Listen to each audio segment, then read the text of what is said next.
Di ba? Malapit na tayo sa munisipyo. Ay, yan.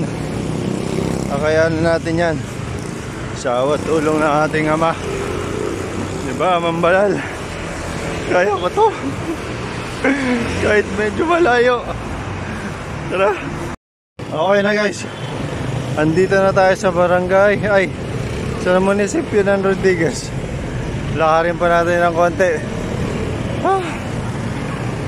Konting malayo. Lagpas na tayo ng munisipyo. Sa kanto niyan, liligo tayo. Tapos maglalakad ulit ng napakalayo. Slightly medyo napapagod na ako, pero na-energize ako kasi naaarawan ako eh. Sakto, alas 8 pa lang. 8:05 pa lang naman.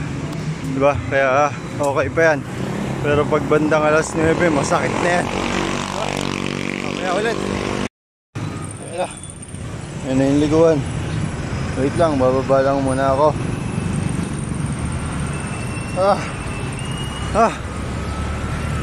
Tapos diretso tayo sa kabila.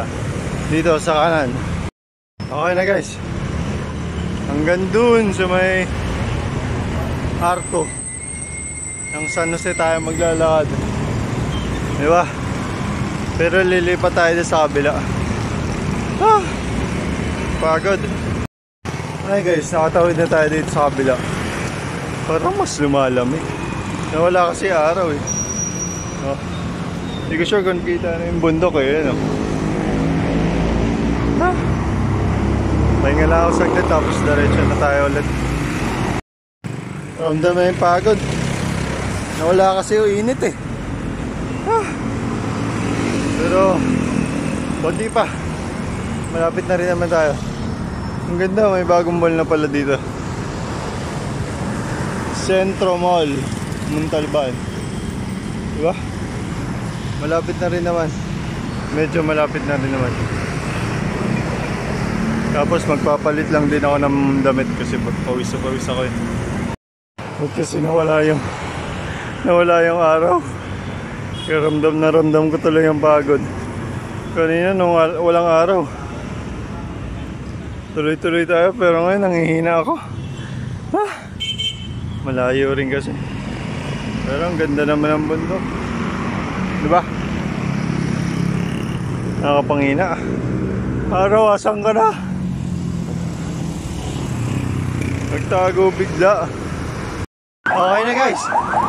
Nakarating na tayo dito sa Barangay San Jose. Wait lang, update ko kayo ulit mamaya. After ko makapagtanong doon sa pagtatanungan ko.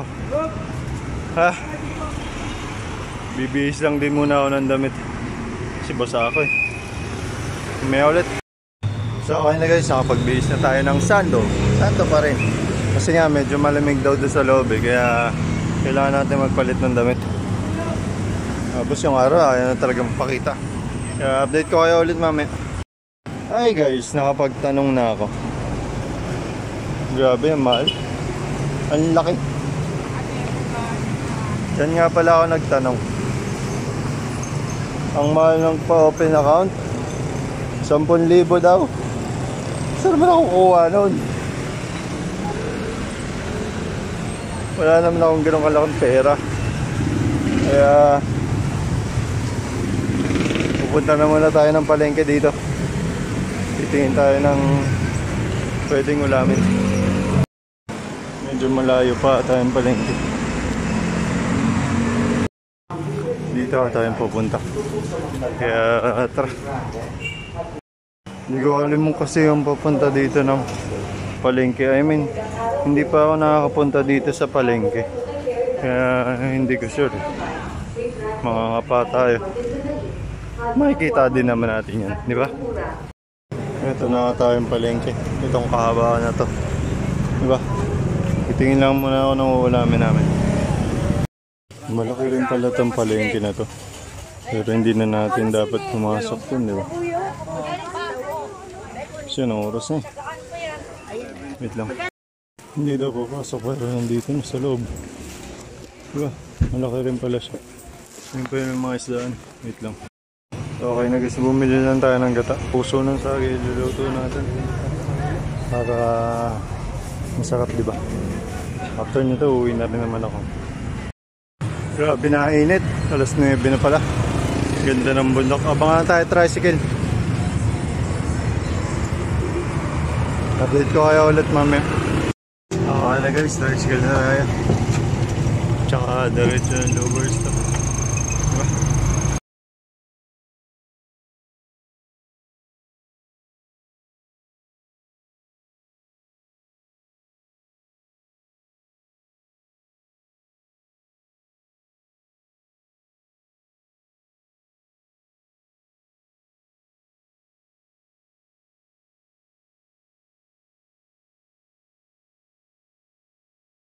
So yun, ganun kalayo yun nalakad natin.